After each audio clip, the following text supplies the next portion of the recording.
მოგესალმებით, უყურებთ მოამბეს 6 საათზე სტუდიაში ლიზა ციკლაური მუშაობს. გამოშვებაში თქვენ ნახავთ.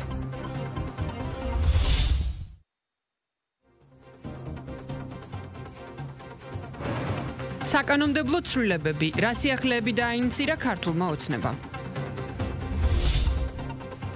საქართველოს საგარეო საქმეთა მინისტრის ვიზიტი ისრაელში გრძელდება. ცოტა ხნის წინ დასრულდა მაკა ბოჭორიშვილის პირისპირ შეხვედრა ისრაელის საგარეო უწყების ხელმძღვანელთან. დილიდან კი დისკუსია გაიმართა იერუსალიმის პატრიარქთან. საგარეო საქმეთა მინისტრს 2 დღის მანძილზე დაგეგმილი აქვს შეხვედრები ქნესეთის სპიკერთან, ეროვნული საფრთხეებისა და სოფლის მეურნეობის მინისტრებთან. სალომე ქოქიაშვილი ვიზიტის დეტალებით გვერდება ახლა პირდაპირ ეთერში. სალომე, გისმენთ. დიახ, ჩვენ ამ წუთებში ვიმყოფებით ისრაელის საგარეო საქმეთა სამინისტროსთან, სადაც სულ ცოტა ხნის წინ დასრულდა შეხვედრა ისრაელის საგარეო საქმეთა მინისტრთან გედეონ საართან და რა თქმა უნდა, კოლეგებს შორის საკმაოდ ფართო იყო საკითხთა ჩამონათვალი, რაზეც მათ ისაუბრეს, გამომდინარე იქიდან, რომ საქართველოსა და ისრაელს აკავშირებს ძალიან მჭიდრო მრავალწლიანი ურთიერთობები, როგორც პოლიტიკური, ეკონომიკური, ისე თქვათ კულტურული მიმართულებებით. გარდა ამისა, თუ გავითვალისწინებთ იმასაც, რომ ქართველ და ებრაელ ხალხებს შორის მრავალსაუკუნოვანი ძალიან მჭიდრო მეგობრობა არსებობს, რა თქმა უნდა, საკითხთა ჩამონათვალი საუბრისა და დისკუსიისა იყო საკმაოდ ფართო. თავდაპირველად შეხვედრა გაიმართა პირისპირ ფორმატში, შემდგომ უკვე გაფართოებულ ფორმატში და როგორც ამ შეხვედრის დასრულების შემდგომ საქართველოს საგარეო საქმეთა მინისტრმა გვითხრა, ამ დისკუსიამ მოიცვა მრავალმხრივი თანამშრომლობის ყველა სფერო, მათ შორის პოლიტიკური თანამშრომლობა დიპლომატიურ დონეზე, რა თქმა უნდა, ეკონომიკური თანამშრომლობა, საიდანაც განსაკუთრებით ხაზგასასმელი არის ტურიზმის მიმართულება, რომელიც ძალიან სწრაფად ვითარდება, როგორც საქართველოს საგარეო საქმეთა მინისტრი ამბობს და ამ შემთხვევაში ამ დისკუსიის ერთ-ერთი მთავარი ამოცანა იყო იმ სფეროების გამოვლენა, იმ მიმართულებების გამოვლენა, სადაც კიდევ უფრო მეტად გაღრმავება ურთიერთობებისა არის შესაძლებელი. ჩვენ ვისაუბრეთ სავაჭრო ეკონომიკური კავშირების გაძლიერებაზე, იმ ინტერესის სფეროებზე, რაც შეიძლება იყოს, იქნება ეს სოფლის მეურნეობის მიმართულებით, ვაჭრობის მიმართულებით, განათლების მიმართულებით და რა ნაბიჯები უნდა გადაიდგას იმისათვის, რომ მეტად იყოს კავშირები გაძლიერებული, კონკრეტული გეგმებიც განვიხილეთ და იმედი მაქვს, რომ ამ მიმართულებით ორ ქვეყანას შორის ურთიერთობები კიდევ უფრო გაძლიერდება. საკმაოდ კარგი მაჩვენებლები გვაქვს ტურიზმის სფეროში. საქართველო არის სასურველი ადგილი ვიზიტორებისთვის, რა თქმა უნდა, ესეც ძალიან მნიშვნელოვანია.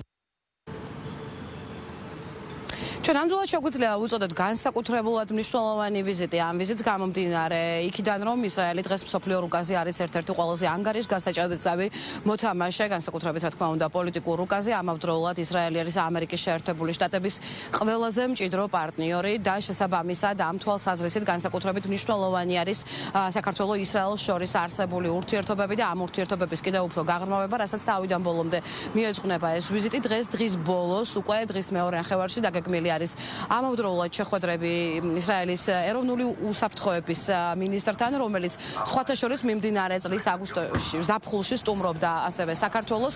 გარდა ამისა, სოფლის მეურნეობის სამინისტროში შედგება შეხვედრა, უკვე ხვალ საქართველოს საგარეო საქმეთა მინისტრს ქნესეთში უმასპინძლებენ და აქვე ალბათ მნიშვნელოვანია ხაზი გაუსვათ იმასაც, რომ პირველი ოფიციალური ვიზიტის ფარგლებში ეს ვიზიტი გაიხსნა, ვთქვათ, ნაკლებად პოლიტიკური, თუმცა ძალიან მნიშვნელოვანი შეხვედრით იერუსალიმის პატრიარქთან თეოფილე მესამესთან, რომელზეც მხარებმა გაცვალეს მოსაზრებები, რა თქმა უნდა, ისაუბროს რელიგიურ, კულტურულ კავშირებზე და ზოგადად რელიგიისა და კულტურის როლზე სამშვიდობო პროცესში. შესაბამისად გაცვალეს მოსაზრებები ამ თემაზე.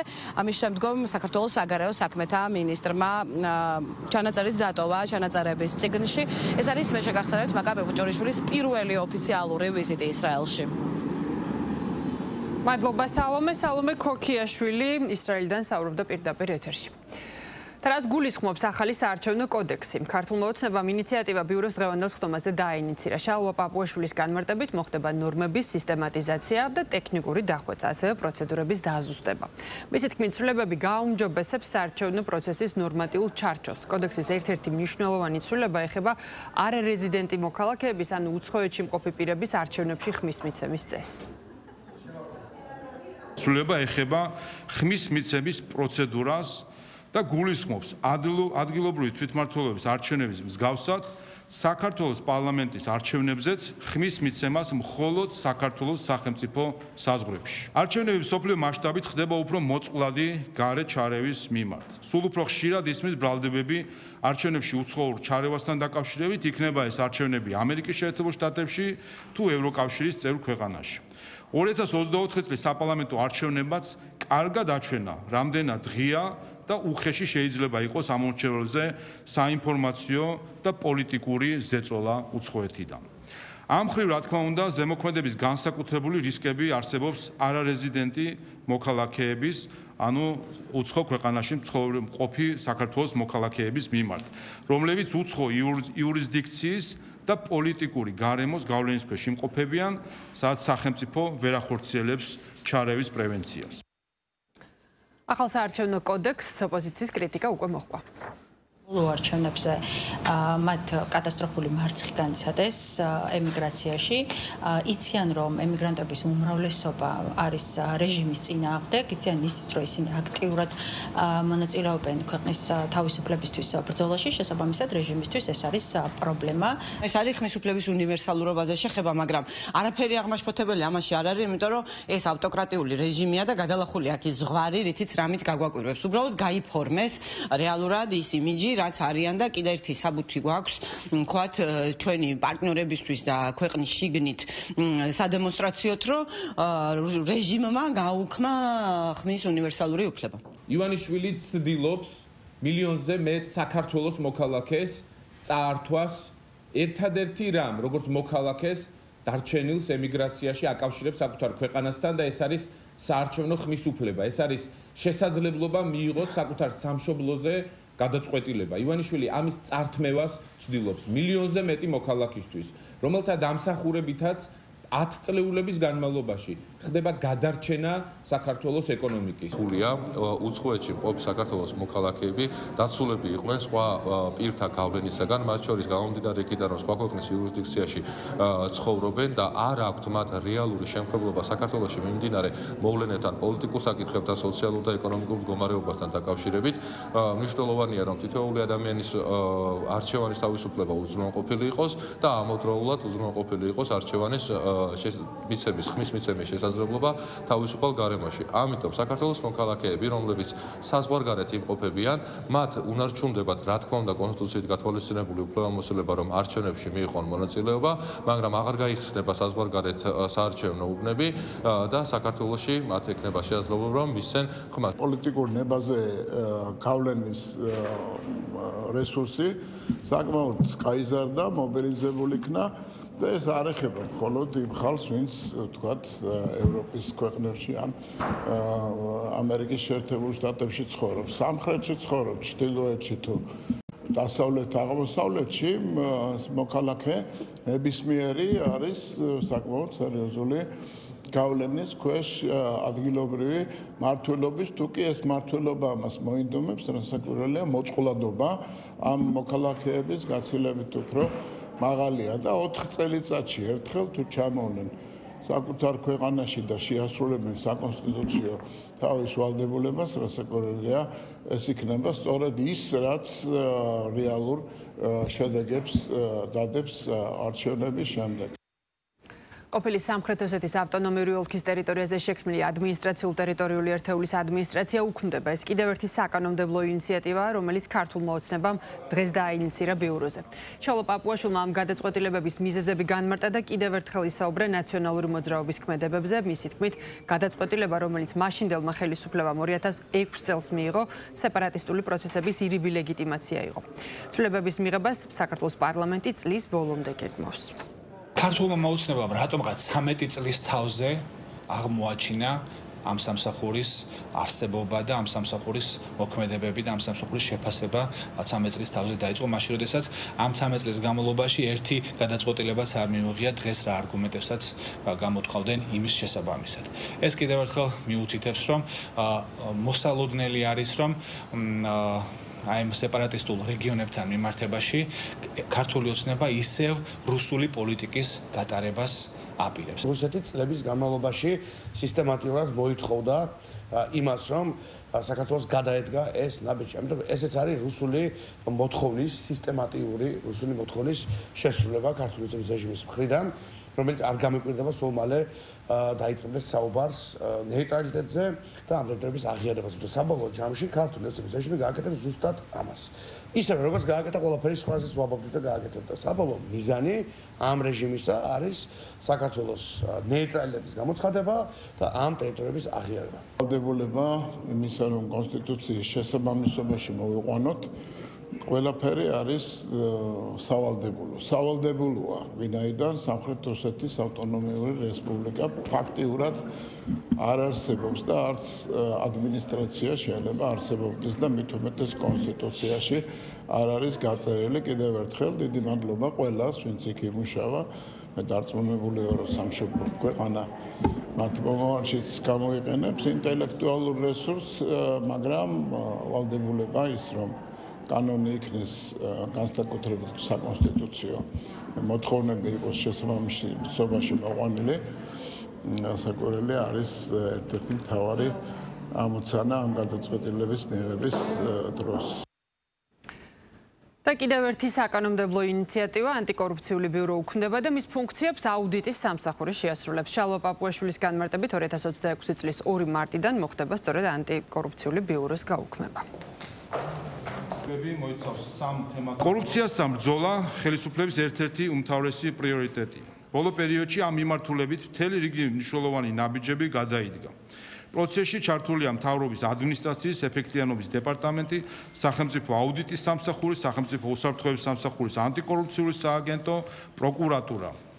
ამ მხრივ ანტიკორუფციული ბიუროს დღეს არსებითად დაკისრებული აქვს თანამდებობის პირების, პარტიებისა და არასამთავრობო ორგანიზაციების დეკლარაციების შეგროვება და მონიტორინგი.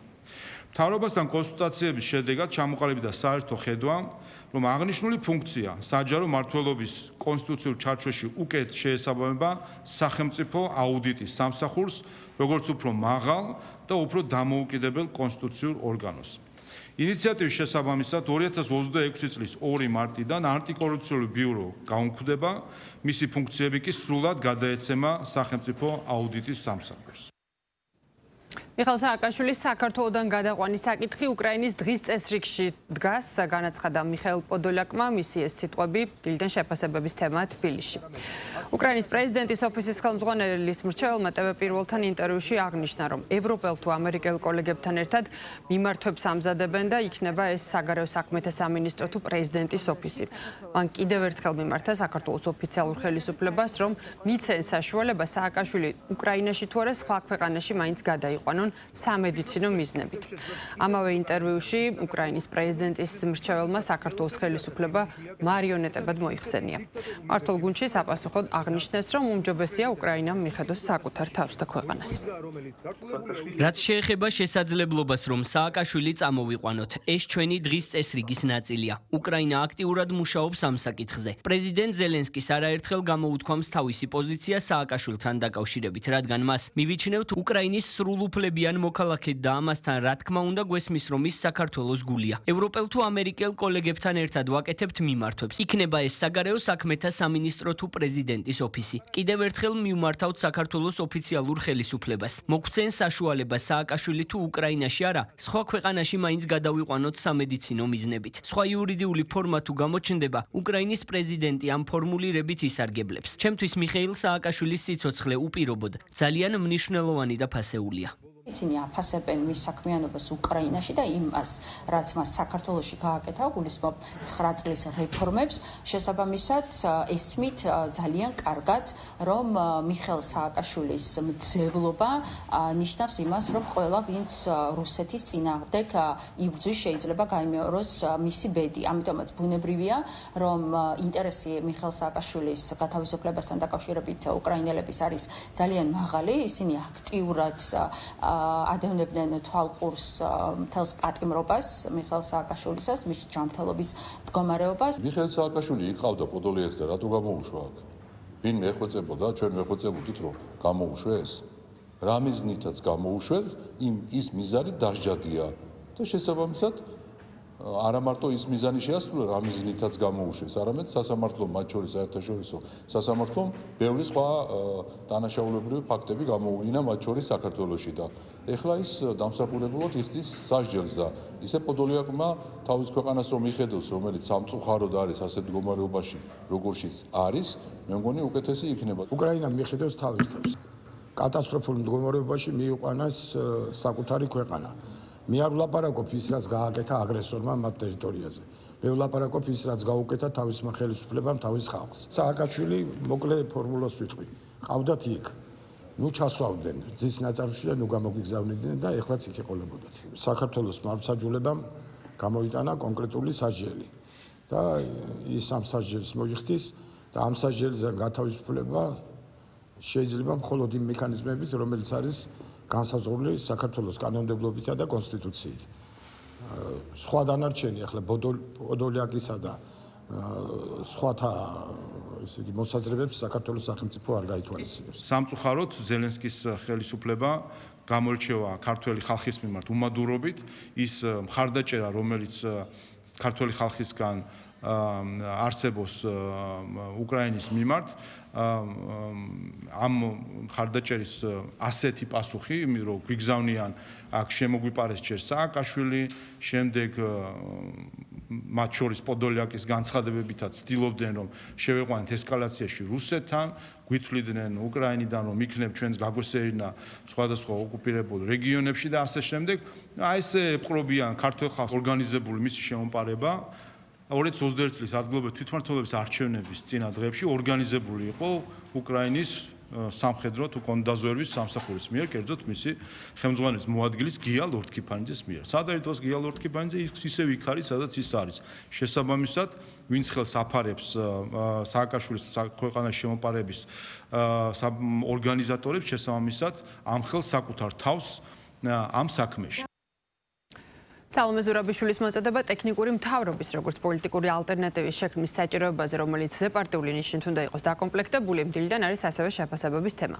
ამ იდეას ოპოზიციურ პარტიებში განსაკუთრებული მოწონება არ დაუმსახურებია. მართული გუნდის შეფასებით კი სალომე ზურაბიშვილის მხრიდან ტექნიკური მთავრობის იდეის გაჟღერება მისი უცხოელი პარტნიორებისგან არის ნაკარნახები. შეგახსენებთ, რომ ზურაბიშვილი ტექნიკური მთავრობის შექმნის ინიციატივით 2024 წლის საპარლამენტო არჩევნების წინათ გამოვიდა. 2024 წლის არჩევნებზე სალომე ზურაბიშვილის ამ განცხადებას რო გამოვიხმაურო, ტექნიკური მთავრობის ჩამოყალიბებით კი არ იქნებოდა ოპოზიცია წინ იქნებოდა ისე რომ ემუშავა საარჩევნო ველზე, როგორც მუშაობდა და იბრძოდა ერთიანი ნაციონალური მოძრაობა და არა კაბინეტებში ჩამსხდარი ტექნიკური მთავრობის გადაწყვეტილებით დაკავებული კონკრეტული ადამიანები. რაღაც დახურულ კარს მიღებული გადაწყვეტილებები ტექნიკურ მთავრობასთან თუ მთავრობასთან დაკავშირებით თუ ასე შემდეგ საქართველოს მოქალაქეების გარეშე ჩვენ არ ვთვლით, რომ ეს არის სწორი. სწორი არის საერთო კოორდინაცია. ჩვენს ქვეყანაში ძალიან ბევრჯერ დადასტურდა ის, რომ ჩვენი საზოგადოება მზად არის ცვლილებისთვის, თუმცა ეს ცვლილება უნდა განხორციელდეს მშვიდობიანი ფორმებით.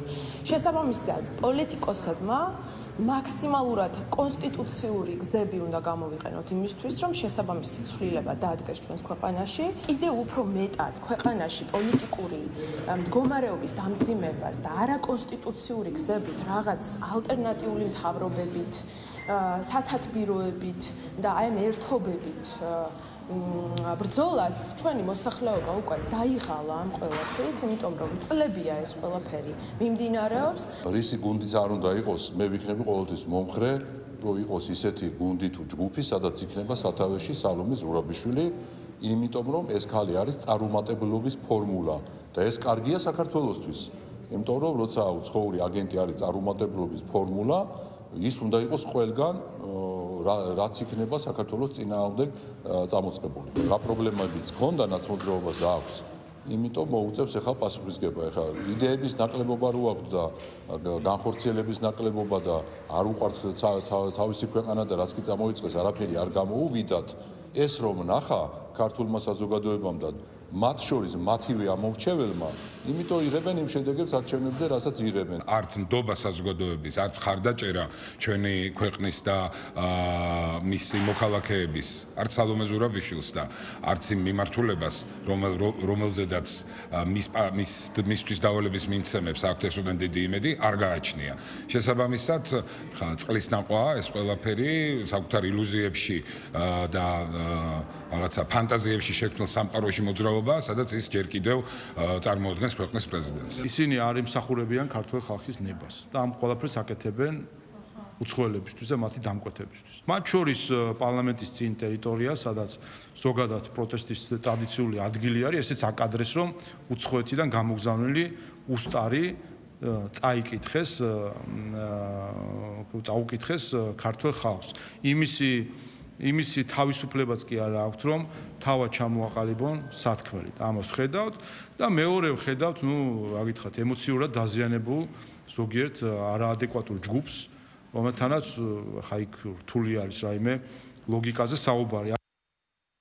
უვიზო მიმოსვლის შეჩერების მექანიზმი მარტივდება. ევროკავშირის საბჭომ უვიზო მიმოსვლის შეჩერების განახლებული წესები დაამტკიცა, გადაწყვეტილება მისცემს საშუალებას ბრიუსელს უფრო სწრაფი რეაგირება მოახდინოს კონკრეტულ სიტუაციებზე, როდესაც უვიზო მიმოსვლის ბოროტად გამოყენება ხდება, ან ის ეწინააღმდეგება ევროკავშირის ინტერესებს. ახალი წესების მიხედვით უვიზო მიმოსვლის შეჩერების საფუძვლები გაფართოვდება. პირველ ჯერზე უვიზო მიმოსვლის შეჩერება მოხდება 12 თვით, დღეს 9 თვე მოქმედებს. შესაძლებელია ეს პერიოდი კიდევ 24 თვითაც გახანგრძლივდეს, ასევე გათვალისწინებულია მიზნობრივი მიდგომა. ამ დრომდე მოქმედი წესით უვიზო მიმოსვლის შეჩერების გახანგრძლივების დროს ეს ზომა თუ მესამე ქვეყნის ყველაზე მოქალაქეზე აისახებოდა, ახლა წესებით უკვე ვიზა ლიბერალიზაციის შეჩერების დამატებით 24 თვიანი პერიოდი არ შეეხება ყველა მოქალაქეს. ამის ნაცვლად ევროკავშირს შეიძლება მხოლოდ მთავრობის ოფიციალური პირების და დიპლომატების წინააღმდეგ გამოიყენოს ეს გადაწყვეტილება. უვიზო მიმოსვლის ახალი მექანიზმი ძალაში შევა ევროკავშირის ოფიციალურ ჟურნალში გამოქვეყნებიდან მე-20 დღეს. ის იქნება სავალდებულო და გამოყენებული ევროკავშირის სახელმწიფოებში. ვერ მოგვიდგნენ ვერანაირად, რომ საქართველოს რაიმენარია დასაჯონ, იმიტომ რომ როგორ გაუბედეთ და ბრიუსელს მოთხოვეთ, რომ საკუთარი ფინანსები გაასაჯაროოს და უნდათ ამისთვის ქართული ხალხი დასაჯონ. ანუ ეს თვითონ დასტურია უკვე და აღიარებაა ბრიუსელის მხრიდან. იმ კომენტარების ფონზე, რომ ეს ცვლილებები შესაძლოა უკავშირდებოდეს საქართველოს, უკვე აღიარებაა, რომ საქართველო არ არღვევს უვიზო მიმოსვლის პირობებს და ამიტომ თავის დროზეც დიპლომატიურ პასპორტებთან დაკავშირებით უვიზო მიმოსვლის გაუქმებაც იყო ასევე საერთაშორისო ხელშეკრულების დარღვევა. და მეორე, ეს აჩვენებს იმ ანტიდემოკრატიულ გზას, რომელსაც ბრიუსელი დაადგა, როდესაც ცდილობს რეგულაციები მოარგოს ცალკეულ ქვეყნებს. აი ეს არის ზუსტად ყველაზე ნათელი მაგალითი ბრიუსელის ანტიდემოკრატიულობისა. ევროინტეგრაციასთან დაკავშირებული საკითხები, მათ შორის უვიზო მიმოსვლის საკითხიც საქართველოსთან მიმართებაში გამოიყენება ინსტრუმენტად, ძალიან ხშირად შანტაჟის ინსტრუმენტად. მე იმედი მაქვს, რომ ეს ასე არ იქნება, მე იმედი მაქვს, რომ ის განხილვები, რა განხილვებიც მიმდინარეობს ბრიუსელში, არ იქნება გამოყენებული საქართველოს მოქალაქეების წინააღმდეგ დაუმსახურებლად. ეს ყველაფერი არის გარკვეულწილად შანტაჟის ინსტრუმენტი, რასაც ვხედავთ, თუმცა იმედი მაქვს, რომ ის არ იქცევა დასჯის ინსტრუმენტად. იგილ ჰილსის პროექტი და აღნიშნულ საკითხზე პრემიერ-მინისტრის ვიდეო მიმართვა განხილვის თემა. პროექტთან დაკავშირებით დადებული ხელშეკრულებების გასაჯაროებას ითხოვენ მმართველი გუნდის ოპონენტები და ფიქრობენ, რომ კორუფციასთან დაკავშირებული რისკები მაღალია. ქართული ოცნება კი იგილ ჰილსის პროექტს უპრეცედენტოს უწოდებს. პარტიის წევრების შეფასებით განცხადებები, რომელიც პროექტის გარშემო კეთდება, პროექტის ჩაშლას ისახავს მიზნად. მათი მხრიდან აქცენტი ქვეყნისთვის ეკონომიკური გაუმჯობესების მიმართულებაზე არის. იგილ ჰილსის პროექტთან დაკავშირებით პრემიერ-მინისტრმა ვიდეო მიმართვა გაავრცელა და აღნიშნა, რომ თბილისის და ბათუმის მიმდებარედ შეიქმნება ორი ქართული ევროპული ტიპის განაშენიანების სივრცე. გათვალისწინებულია 16,000 საცხოვრებელი სახლის და ბინის მშენებლობა. მისივე შეფასებით პროექტის წინააღმდეგ საქართველოს არაკეთილმოსურნეებმა ანტისახელმწიფოებრივი კამპანია წამოიწყეს, რომელიც აგებულია სიცრუეზე. რატო ადევს მას გრიფით საიდუმლო ამ ხელშეკრულებას? ამ ხელშეკრულებაზე გრიფით საიდუმლოს მოხსნა რეალურად გასცემდა ძალიან ბევრ კითხვას პასუხს. იმიტომ რომ მთელი 13 წლის განმავლობაში ჩვენ ქართული ოცნება გვიმტკიცებდა, რომ საქართველოში არის ყველაფერი კარგად, რომ საქართველოში არ არსებობს კორუფცია, რომ საქართველოში არის ეკონომიკური ზრდა და აგერ ყოველ დღე აკავებენ ათეულობით საკუთარ თანაგუნდელებს, რომელიც 13 წლის განმავლობაში ძარცვავდნენ საქართველოს მოქალაქეებს. ამიტომაც ნებისმიერი ინიციატივა, რომელსაც გააჟღერებს რუსული საოკუპაციო რეჟიმი, მიმართულია მხოლოდ ერთადერთი მიზნით და мотивაციით, რაც შეიძლება მეტი მოიპარონ საქართველოს მოქალაქეებისგან. ძალიან მნიშვნელოვანი ინვესტიცია არის ბოლო 30 წლის განმავლობაში, თავისი მოცულობით და მნიშვნელობით ეს არის ძალიან მნიშვნელოვანი ინვესტიცია. აქედან გამომდინარე, საჭირო არის მთავრობის მხრიდან და შესაბამისი პირების მხრიდან, რომ არა სარეკლამო რგოლები წერონ ამასთან დაკავშირებით, არამედ გასაჯაროვდეს ის დოკუმენტაცია, რომელშიც წერია ყველაფერი, იმისთვის რომ ჩვენმა ხალხმა მიიღოს ინფორმაცია, რა შეასხვისებენ ამ უშველებელ მიწას, რომელიც ძალიან მნიშვნელოვანია როგორც საზღვაო ზონისთვის, ასევე ჩვენი დედაქალაქისთვის და ვიცოდეთ რა სარგებელს მიიღებს ის 20-25 ოჯახი კი არა, რომელიც ოცნებასთან არის დაკავშირებული, არამედ ის ხალხი, რომელიც არის გადასახადების შემომტანი ჩვენს ბიუჯეტში. აბსოლუტურად ყველა ციფრი დასახელდა. ბინების რაოდენობა, რამდენი იქნება, ასე შემდეგ დასახელებულია. სხვა რას ეძებენ? ეხლა რა გონიათ, რომ იქ წერია, რომ თუ ვინმე არაბულ პასპორტს არ წარმოადგენს, მასზე ბინა არ გაიყიდება, ამნაირ ჩანაწერს ეძებენ. ძალიან კარგად იციან, რომ ის დანარჩენი კომერციული ნაწილი უბრალოდ თამაშის წესებიდან გამომდინარეობს, იმიტომ რომ ვინც ამაზე ხმაურობს, თვითონაც მილიონი ასეთი კონტრაქტი აქვს დადებული, რომელიც ექვემდებარება კომერციულ საიდუმლოებას. ჩვენ აღარ უნდა დავუშვათ ნამახვანხესის ისტორიის გამეორება საქართველოში. არა მხოლოდ იმიტომ, რომ უზარმაზარი ჯარიმა გვაქვს გადასახდელი ამასთან დაკავშირებით. საქართველოს ენერგეტიკა ჯერ კიდევ იგრძნობს მომავალი წლების განმავლობაში რამხელა ზიანი მიადგა საქართველოს. ის სლოგანი, რაც გონდათ და აქვს ჯერჯერობით ნაცმოძრაობას და თავის ფილიალებს, რომ რაც უარესი საქართველოსთვის, მით უკეთესი ჩვენთვის, ჯერჯერობით სამწუხაროდ ძალაშია ისე. იმიტომ რომ ბრიფინგზე პირდაპირ აღიარებენ, რომ ეუბნებიან თავიანთ პატრონებს, რომ დააზიანე ქართული საზოგადოება, იქნებ პროტესტი გაიზარდოს. პირდაპირ აღიარებენ ამას და ბუნებრივია ეკონომიკის გაზრდა რა შეაწყობს ახლა ასეთი ტიპის რადიკალურ ეგრეთ წოდებულ პოლიტიკოსებს ან მათ პატრონებს, რომელიც ქვეყანაში გააძლიერებს სუვერენიტეტის დაცვის ხარისხს. ეს არ აწყობთ და ამიტომ არის აჟიოტაჟი ატეხილი, თორემ დეტალებში განმარტა ირაკლი კობახიძემ თუ რა პოზიტივი აქვს ასეთ დიდ ინვესტიციას. როგორ არ უნდა გიყვარდეს შენი ქვეყანა, რომ ამ ტიპის ინვესტიციებს შეეწინააღმდეგო შენს ქვეყანაში. 2012 წლიდან ვარ პოლიტიკაში და მე არ მახსოვს არც მანამდე, რომ ამ მასშტაბის ინვესტიცია შემოსულიყო ქვეყანაში. ეხლა ყველას კარგად გვესმის ხო, რატო ეწინააღმდეგებიან ამ ყველაფერს, იმიტომ რომ ამას მოაქვს ქვეყნის ეკონომიკური განვითარება, ამას მოაქვს კეთილდღეობა, ამას მოაქვს ახალი სამუშაო ადგილების შექმნა, ამას მოაქვს ქართული კომპანიების გაძლიერება და ასე შემდეგ. მხოლოდ და მხოლოდ პლუსები აქვს აღნიშნულ ინვესტიციას საქართველოში. აკუსტიკური იარაღის, ელექტროშოკური და გაზის აეროზოლების მოწყობილობების ბრუნვის რეგულირებასთან დაკავშირებით საკანონმდებლო ცვლილებები შეიმუშავა შინაგან საქმეთა სამინისტრომ. დოკუმენტი უკვე წარედგინეს საკანონმდებლო ორგანოს. სიახლის მიხედვით ხმოვანი იარაღი, რომელიც კონსტრუქციულად დამზადებულია მხოლოდ ხმოვანი ვაზნის სასროლად და გამოიყენება თეატრალურ წარმოდგენებში, კინოჩვენებებში, აღლუმებსა და სპორტულ ღონისძიებაში, მისი საქართველოში შემოტანა დაექვემდებარება ნებართვას. გაზის აეროზოლური მოწყობილობის, ანუ წიწაკის სპრეის იმპორტიც დაექვემდებარება ნებართვას შეძენა შესაძლებელი იქნება 18 წლის ზემოთ ასაკის პირებისთვის შინაგან საქმეთა სამინისტროს ორგანოს წერილობითი თანხმობის წარდგენის საფუძველზე. რაც შეეხება ელექტროშოკურ მოწყობილობას, აიგრძალება სამოქალაქო ბრუნვაში, მხოლოდ ადმინისტრაციული ორგანოები ან კერძო დაცვითი ორგანიზაციები შეძლებენ მის შემოტანას და გამოყენებას. ხშირი იყო შემთხვევები, ასე ვთქვათ, არასრულწლოვნების დაშავების და დაზიანების წიწაკის სპრეის გამოყენების შედეგად. ხშირად ხდებოდა ეს საშუალება სკოლებში, როდესაც ხდებოდა მათი არამიზნობრივი გამოყენება. სწორედ ამიტომ შეიზღუდება 18 წელს მიუღწეველი პირებისათვის ამ იარაღის მიყიდვა. ასევე მათი შემოტანას დაექვემდებარება წინასწარ შეთანხმებას სახელმწიფო ადმინისტრაციულ ორგანოებთან, ხოლო თუ კი კონკრეტულ პირს სურს რომ შეიძინოს და ფლობდებს აეროზოლურ მოწყობილობას, ამ შემთხვევაში მას მოუწევს პოლიციისგან წინასწარი თანხმობის აღება. ვფიქრობთ, რომ აღნიშნული ცვლილებები მნიშვნელოვნად შეუწყობს ხელს კონკრეტული ქმედებების და დანაშაული ქმედებების პრევენციას. საგზაო მოძრაობის წესების დარღვევებზე ჯარიმები ორმაგდება, მიზანი საგზაო უსაფრთხოების მხრივ არსებული გამოწვევების შემცირებაა. გაზრდილი სანქციები ეხება როგორც სიჩქარის გადაჭარბებას, ასევე მობილური ტელეფონის გამოყენებას. შინაგან საქმეთა სამინისტროს საკანონმდებლო ცვლილებათა პაკეტის მიხედვით სატრანსპორტო საშუალების გზაზე მანევრირების წესების დარღვევისთვის ჯარიმა 100 ლარამდე მოიმატებს. ავტომობილის მართვის დროს მძღოლის მიერ მობილური სარგებლობა, ასევე დგომა გაჩერების წესების დარღვევისთვის კი სანქცია 50 ლარით განისაზღვრება.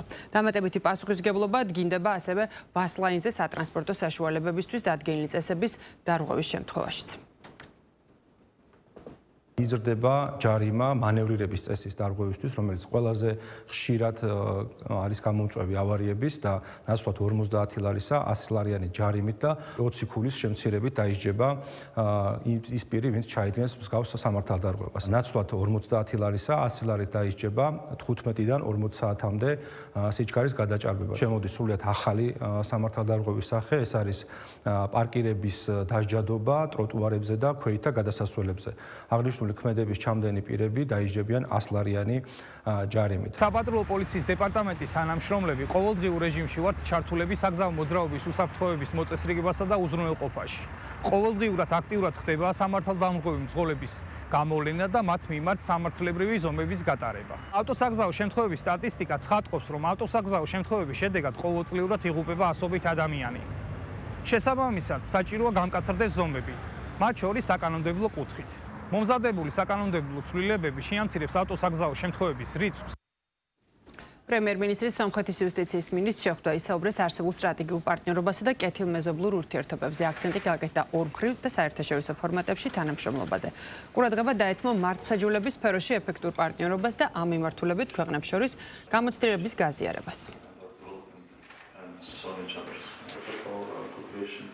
სომხეთის იუსტიციის მინისტრი თბილისში მე-6 ქართულ-სომხურ სამართლებრივ ფორუმის ფარგლებში იმყოფება.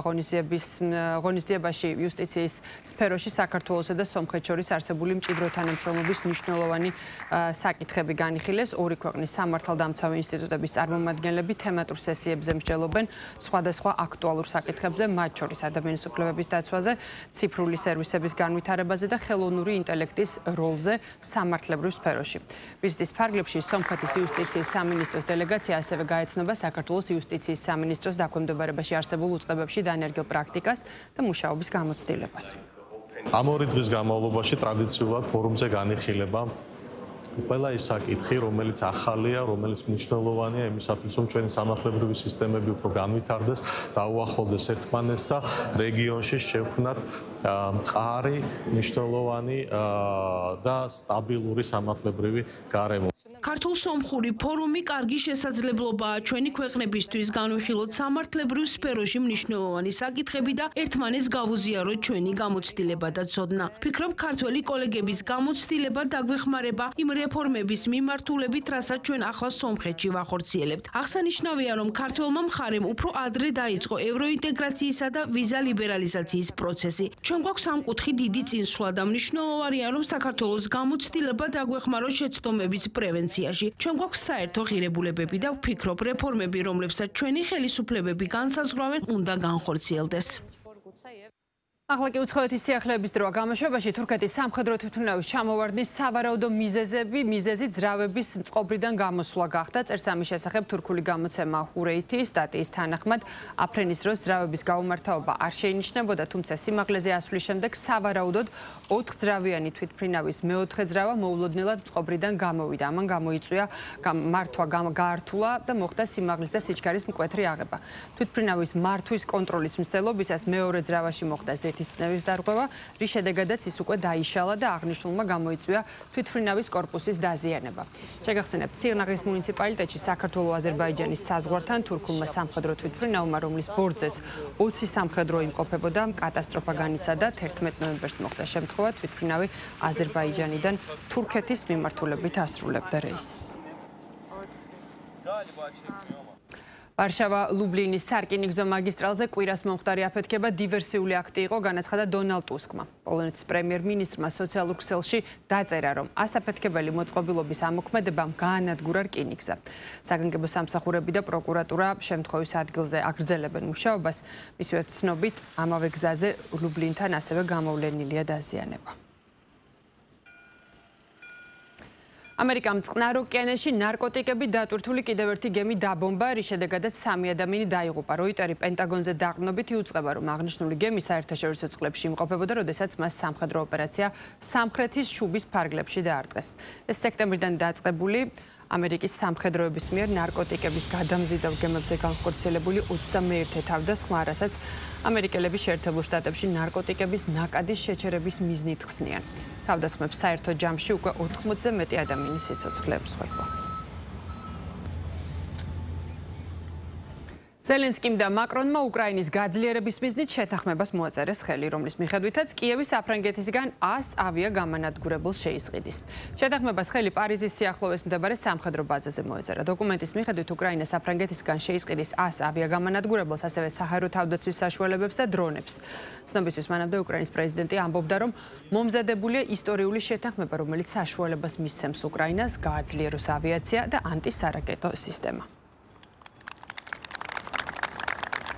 პარალელურად კი რუსეთის თავდასხმები უკრაინაზე გრძელდება, დაიბომბა ხარკოვის ოლქის ქალაქი ბალაკლია. 3 ადამიანი დაიღუპა, დაშავდა 10, მათ შორის 3 ბავშვია. ხერსონში რუსული ძალების დრონის გამოყენებით თავს დაესხნენ სასწრაფო დახმარების მანქანას, დაშავდნენ ძღოლი და ექიმი. რუსეთის თავდაცვის სამინისტროში აცხადებენ, რომ უკრაინის ზაპოროჟიეს რეგიონში მკვეთრად წინ წაიწიას და 2 დასახლებული პუნქტი დაიკავეს. როიტერის ცნობით, ამ დროისთვის რუსეთი უკრაინის ტერიტორიის დაახლოებით 19%-ს აკონტროლებს, რაც 2 წლის წინანდელი მონაცემებთან შედარებით არის 1%-ით მეტი. მშვიდობა ერთადერთი სიცოცხლის უნარიანი გზაა, ევროპა არასწორ გზაზეა, თუ ის ომის გახანგრძლივების მხარდაჭერას გააგრძელებს, განაცხადა უნგრეთის პრემიერ-მინისტრმა გერმანულ მედიასთან ინტერვიუში. ორბანმა ამერიკის პრეზიდენტს მშვიდობის კაცი უწოდა და აღნიშნა, რომ ევროპის ქვეყნების ლიდერები ომის გაძლიერებას გაგრძელების გზებს ეძებენ. დონალდ ტრამპი მშვიდობის კაცია, მაშინ როდესაც ევროპელი ლიდერები არა მშვიდობის, არამედ ომის გაგრძელებას ეძებენ. ისინი ღიად აცხადებენ, რომ უკრაინას უკეთესი პოზიციის მისაღწევად დამატებითი მხარდაჭერა უნდა მიეწოდოს. ევროკავშირმა 185 მილიარდი euро დახარჯა ქვეყანაზე, რომელსაც გამარჯვების რეალური შანსი არ გააჩნია და ღრმა კორუფციის პრობლემები აქვს. ამასობაში კი ევროპა კონკურენტუნარიანობის კრიზისშია და საკუთარი აღდგენისთვის სახსრები არ რჩება. მშვიდობა არ მიიღწევა ბრძოლის ველზე, არამედ მოლაპარაკებების მაგიდასთან და უნგრეთი მზადაა ევროპისა და საკუთარი თავისთვის მშვიდობის მხარეს დადგეს. ბანგლადეშის სასამართლომ ქვეყნის ყოფილ პრემიერს შეიხ ჰასინას სიკვდილით დასჯა მიუსაჯა და კაცობრიობის წინააღმდეგ ჩადენილ დანაშაულებებში დამნაშავეცნო. BBC-ის ინფორმაციით ის პასუხისმგებელი იყო გასულ წელს ანტისამთავრობო საპროტესტო აქციების დარბევის ბრძანების გაცემაზე, რომლის დროსაც გაეროს შეფასებით 1400-მდე ადამიანი დაიღუპა. ჰასინას განაჩენი დაუსწრებლად გამოუტანეს, რადგან ის ინდოეთში იმყოფება. ყოფილმა პრემიერმა თანამდებობიდან გადადგომის და ქვეყნის დატოვების შემდეგ თავი სწორედ ინდოეთში შეაფარა.